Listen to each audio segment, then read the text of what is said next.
Hi viewers, welcome to our channel. ప్రస్తుతం మనతో పాటు సీనియర్ జర్నలిస్ట్ దాము బాలా సార్ వారితో మాట్లాడాం. నమస్కారం సార్. సార్, పిఠాపురంలో పవన్ కళ్యాణ్ గారి తరపున ప్రచారం చేస్తున్న హీరో సాయి ధరమ్ తేజ్ గారి సభ పైన రాళ్లతో దాడి జరిగింది సార్. మరి ఎవరు చేశారు? మరి ఈ నేపథ్యంలో అసలు పిఠాపురంలో పరిస్థితి ఏ విధంగా ఉంది? అక్కడ ఏం జరుగుతుందంటారు సార్?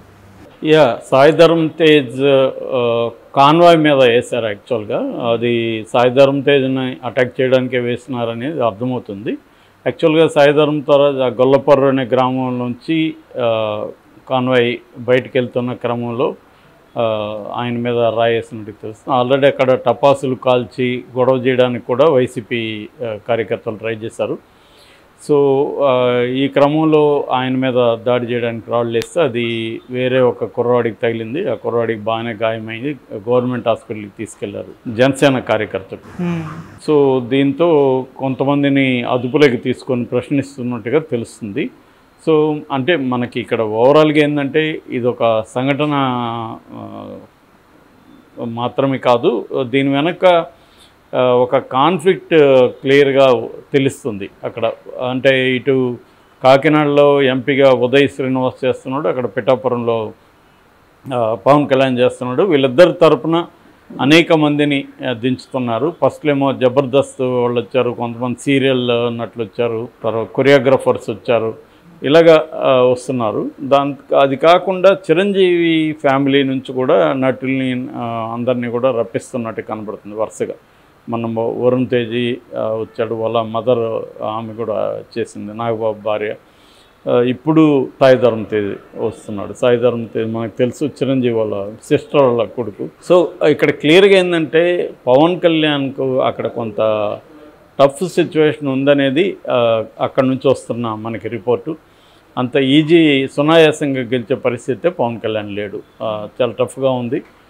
దానికి కారణం ఏంటంటే పవన్ కళ్యాణ్కి గ్రౌండ్ లెవెల్లో అక్కడేమీ లేకపోవడం. అక్కడ కాపు ఓట్లు అయితే 90,000 పైన ఉన్నాయి, కానీ అవన్నీ గుంపగత్తుగా పడే అవకాశం లేదు. ఎందుకంటే కాపు యూత్ అయితే పవన్ కళ్యాణ్కి ఉన్నారు. ఆ యూత్లో చాలామందికి ఓట్లు లేని పిల్లలు ఎక్కువ మంది ఉన్నారు. ఏజ్ అయ్యే కొద్ది కాపుల్లో పవన్కి యాంటీగానే ఉన్నారు అనేది చెప్తున్నారు. దీనికి ప్రధాన కారణాలు మనం ఆల్రెడీ చాలాసార్లు విశ్లేషించుకున్నాం.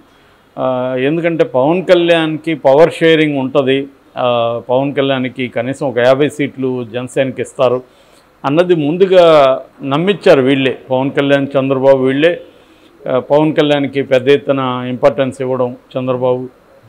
అట్లాగే పవన్ కళ్యాణ్ కూడా నేను సీఎం అవుతా అని మాట్లాడుతుండడం. అట్లాగే ఎన్నికల తర్వాత నేను చంద్రబాబు కూర్చొని ఎవరు సీఎం డిసైడ్ చేస్తాం, ఇట్లాంటివంతా మాట్లాడాడు పవన్ కళ్యాణ్.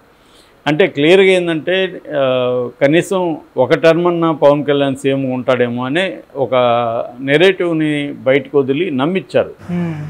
నిజానికి అది అప్పుడు ఏంటంటే ఈ కూటమిలోకి కింది స్థాయిలో అందరినీ కలుపుకొని వెళ్దాం అనేది చెప్పి వాళ్ళు ఒక ఉత్సాహాన్ని నింపడానికి అప్పుడు బాగా నిరాశ నిస్పృహలు ఉన్నాయి తెలుగుదేశంలో. ఎందుకంటే చంద్రబాబు అరెస్టు, దానివల్ల అరెస్టుకు నిరసనగా పెద్ద ఎత్తున ఉద్యమాలు రాకపోవడం, ఒక రకమైన నిరాశ నిస్పృహలో ఉన్న టైంలో ఇది అవసరమైంది వాళ్ళకి.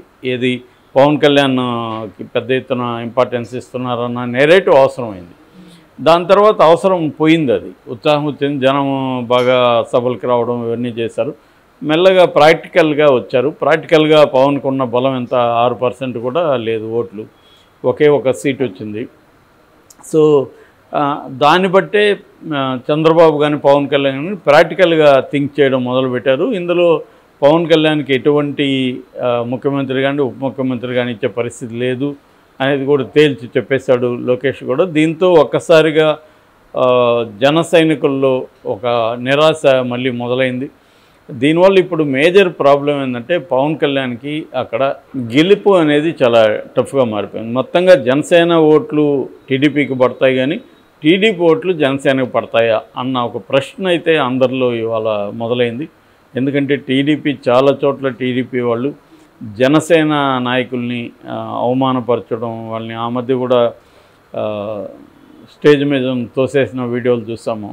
ఇట్లా జరుగుతున్నాయి. ఇక్కడికి వచ్చేసరికి పిఠాపురం వచ్చేసరికి ఏంటంటే ఒకటి మొత్తంగా వర్మ మీదనే డిపెండ్ అయ్యి నడపాల్సిన పరిస్థితి. కానీ వర్మకు తగినంత గౌరవం పవన్ కళ్యాణ్ ఇవ్వట్లేదు అన్న ఒక ఇది ఉంది అని చెప్తున్నారు. రెండోది వర్మ కానీ వర్మ తమ్ముడు రవి కానీ వీళ్ళు పవన్ కళ్యాణ్ గెలిపిస్తే ఈ నియోజకవర్గం శాశ్వతంగా మనకి క్లోజ్ అయిపోతుంది. ఎందుకంటే పవన్ ఒకవేళ గెలిస్తే పిఠాపురంలోనే టెస్ట్ వేసుకునే అవకాశం ఉంది అన్న ఒక భయం ఉంది అనేది కూడా చెప్తున్నారు. సో రెండవ నెరేటివ్ ఏంటంటే లోకేష్కే పవన్ కళ్యాణ్ అసెంబ్లీకి రావడం ఇష్టం లేదు. లోకేష్ పవర్ సెంటర్గా తను ఉండాలనుకుంటాడు. చంద్రబాబు లోకేష్ ఉన్నప్పుడు లోకేష్ మెయిన్ పవర్ సెంటర్ అవుతాడు. అంటే సకల శాఖ మంత్రి అయ్యే అవకాశం లోకేష్కి ఉంది క్లియర్గా. ఓకే, అది లేనప్పుడు పవన్ కళ్యాణ్ కూడా ఉంటే అక్కడ ఒక పవన్ చుట్టూ ఒక పవర్ సెంటర్ ఏర్పడుతుంది. అది బలపడుతుంది రేపొద్దున. పవన్ ఇప్పుడైతే తమకు అనుకూలంగా ఉన్నాడు, కానీ రేపొద్దున ఎలా బిహేవ్ చేస్తాడో తెలీదు. పవన్ మెంటాలిటీని ప్రిడిక్ట్ చేయడం కష్టం. అంటే ఫికల్ మైండ్ పవన్కి. సో రేపొద్దున మనకి ఇబ్బంది అవుతుంది. మనం ఏం చేసినా రేపు ఓపెన్గా అతను దాన్ని వ్యతిరేకించే అవకాశం కూడా ఉంటుంది. సో ఫ్రీగా మనం అనుకున్నది చేయలేము అన్నది ఒకటి లోకేష్కి ఉంది. కానీ చంద్రబాబు ఏం చెప్తున్నాడంటే మనం 144లో చేస్తున్నాం కాబట్టి మనకే ఓన్గా మెజారిటీ వచ్చినప్పుడు పవన్ ఏం చేసుకుంటాడు, ఒకవేళ పవన్ ఏమన్నా ఇబ్బంది అయితే అతన్ని బయటకు పంపించవచ్చు కూటమిలో నుంచి. కాబట్టి ఏమి ఇబ్బంది ఉండదు అనేది చంద్రబాబుకు ఉండే అండర్స్టాండింగ్. కానీ లోకేష్ దానికి రెడీగా లేడనే ఒక వాదన ఉంది. ఏదేమైనా వర్మ మనస్ఫూర్తిగా, వర్మ కానీ వర్మ టీం కానీ మనస్ఫూర్తిగా పవన్ కళ్యాణ్ గెలుపుకి ట్రై చేయట్లేదు అనేది ఒక వాదన అనిపిస్తుంది. ఇటు ఇందాక చెప్పినట్టు కాపు యూత్ కొంత ఉన్నారు, కానీ ఏజ్ అయ్యే కొద్దీ కాపులంతా కూడా వంగగీతకున్నారు. ఎందుకంటే ఆమె గతంలో జడ్పీటీసీ చైర్పర్సన్గా ఉంది, తర్వాత ఎమ్మెల్యేగా ఉంది, ఎంపీగా ఉంది. ఆమె కాంగ్రెస్లో బిగినింగ్లో 89 ప్రాంతంలోనే కాంగ్రెస్లో చేరింది. తర్వాత మన పిఆర్పీన అది ప్రజారాజ్యం పార్టీ పిఆర్పీలోకి వచ్చింది. సో అక్కడ పిఆర్పీ నుంచి ఎమ్మెల్యేగా గెలిచింది. దాని తర్వాత పిఆర్పీని కాంగ్రెస్లో కలిపేసరికి ఇంకా ఆమె కాంగ్రెస్లో ఆల్రెడీ ఉండలేక వచ్చాను కాబట్టి మళ్ళీ వైసీపీలోకి వచ్చింది. ఇలాగ వాళ్ళ కుటుంబం స్థానికంగా రాజకీయాల్లో ఎప్పటి నుంచో ఉన్నారు కాబట్టి వాళ్ళకు కూడా కాపు బలం ఉంది. అట్లాగే జగన్ ఏం చేస్తున్నా అంటే అక్కడ మిథున్ రెడ్డిని మోహరించాడు. అట్లాగే ఆయన ముద్రగడ పద్మనాభం ఒక పక్క చూస్తున్నారు, తర్వాత ద్వారంపూడి చంద్రశేఖరరావు. ఇలా వాళ్ళు మండలాల వైజ్గా ఒక పెద్ద లీడర్లను పెట్టి కులాల వైజ్గా ఆర్గనైజ్ చేసి ఆయా కులాల నాయకులను పట్టుకొని, అంటే గ్రౌండ్ లెవెల్ ఆర్గనైజేషన్ అనేది చాలా బలంగా జగన్ చేసుకుంటూ వెళ్తున్నాడు. ఓకే, అట్లాగే డబ్బులు కూడా పెద్ద ఎత్తున కుమ్మరిస్తున్నారు జగన్. ఇటు పవన్ కళ్యాణ్ ఏమో డబ్బులు పెట్టే పరిస్థితి లేదు, వర్మేమో తన జోబులోంచి ఆయన ఎందుకు డబ్బులు తీస్తాడు. సో ఇటువంటి ఒక ఇబ్బంది అయితే పవన్ కళ్యాణ్కి ఉంది. అందుకని పవన్ కళ్యాణ్ చిరంజీవి ఫ్యామిలీ ఇమేజ్ని నమ్ముకున్నట్టుగా కనబడుతుంది మనకి. సో అందుకని మెల్లమెల్లగా ఒక్కొక్కరిని దించి చిరంజీవిని కూడా ఎన్నికలకు దగ్గరగా ఉన్నప్పుడు దించితే 9వ తేదీ అట్లా, అంటే 11 వరకు ప్రచారం ఉంది కాబట్టి ఆ ఊపు, ఆ మైండ్ సెట్, ఆ ఉత్సాహం అనేది ఓట్లకి క్యారీ అవుతుంది. ప్రతిసారి పవన్ కళ్యాణ్ నిన్న మొన్న కూడా చూసాను నేను, మీరు ఇట్లా అరవడం కాదు, బ్యానర్లు పట్టుకోవడం కాదు, నాకు ఓట్లు వేయండి అని అడుగుతున్నాడు పిల్లల్ని. వాళ్ళేమో ఎగురుతున్నారు. సో ఆ భయం ఉంది పవన్ కళ్యాణ్. గతంలో కూడా ఇలాగే ఎగిరారు, ఓట్లు మాత్రం వేరే వాళ్ళకి వేస్తారన్న భయం పవన్ కళ్యాణ్కి ఉంది. సో అందువల్ల వాళ్ళని తెస్తున్నారు. దాన్ని బ్రేక్ చేయడం కోసం వైసీపీ వాళ్ళు కూడా కొంత వైలెన్స్లోకి వెళ్తున్నట్టుగా ఈ సంఘటన తెలియజేస్తుంది. అంటే ఎవడంటే వాడు వస్తే మేము ఊరుకోము ఇక్కడ అన్న ఒక ఇది కొంత భయభ్రాంతం చేయడానికి వీళ్ళు ట్రై చేస్తున్నట్టుగా మనకి అర్థమవుతుంది. Okay sir, thank you so much sir.